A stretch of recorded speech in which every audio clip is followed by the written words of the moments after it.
পার্বত্য চট্টগ্রাম বাংলাদেশের অবিচ্ছেদ্য অংশ এবং এ অঞ্চলের সংকট শুধু আঞ্চলিক নয়, বরং এটি দেশের সার্বভৌমত্ব ও জাতীয় নিরাপত্তার সঙ্গে সরাসরি সম্পর্কযুক্ত। এই বাস্তবতা উপলব্ধি করে জাতীয় ঐক্য এবং সম্মিলিত উদ্যোগ ছাড়া এই সমস্যা সমাধান সম্ভব নয়। এক বিবৃতিতে অ্যাক্টিভিস্ট ও রাজনীতিবিদ ইঞ্জিনিয়ার থোয়াই চিং মংশাক সাংবাদিকদের উদ্দেশ্যে বলেন, ১৯৭১ সাল থেকে ২০২৫ সাল পর্যন্ত পার্বত্য চট্টগ্রামবাসী প্রকৃত স্বাধীনতার স্বাদ পায়নি।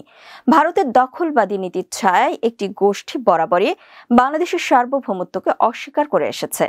তিনি বলেন, ভারতের গোয়েন্দা সংস্থা এর প্রত্যক্ষ মদদে পরিচালিত সংগঠনসমূহ আজও স্বায়ত্তশাসনের নামে বিচ্ছিন্নতা সৃষ্টির পাঁয়তারা করছে। এই স্বায়ত্তশাসনের দাবির পেছনে দীর্ঘমেয়াদী উদ্দেশ্য হচ্ছে তথাকথিত জুম্মলার নামে একটি পৃথক রাষ্ট্র গঠন।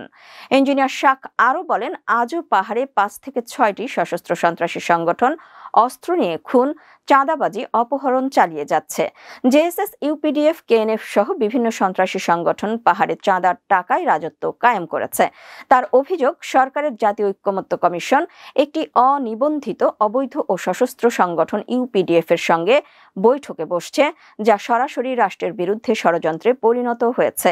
তিনি প্রশ্ন রাখেন, যে সংগঠনের হাতে সেনা সদস্যদের রক্ত, যারা সাধারণ মানুষকে হত্যা করেছে, তাদের সঙ্গে কিভাবে একটি সরকারি কমিশন বৈঠক করে? এটি কি বিচ্ছিন্নতাবাদীদের পরোক্ষ স্বীকৃতি নয়? তিনি উদ্বেগ প্রকাশ করে জানান, একই সময় সন্তু লারমা ভারতের রাষ্ট্রীয় প্রোটোকল নিয়ে সে দেশে অবস্থান করছেন, যা রাষ্ট্রীয় পর্যায়ে তার রাজনৈতিক স্বীকৃতি প্রাপ্তির ইঙ্গিত বহন করে। সংবাদ বিজ্ঞপ্তিতে ইঞ্জিনিয়ার শাক যে দাবি ও আহ্বান জানান, সেগুলো হলো: ১৫ মে ইউপিডিএফ এর সঙ্গে নির্ধারিত বৈঠক অবিলম্বে বাতিল করতে হবে। জাতীয় ঐক্যমত্য কমিশন থেকে ডক্টর ইফতেখার সহ বিচ্ছিন্নতাবাদী সংগঠনের সহযোগীদের অপসারণ করতে হবে। ইউপিডিএফ, জেএসএস, কেএনএফ ও তাদের অঙ্গ সংগঠনের সকল কার্যক্রম নিষিদ্ধ ঘোষণা করতে হবে।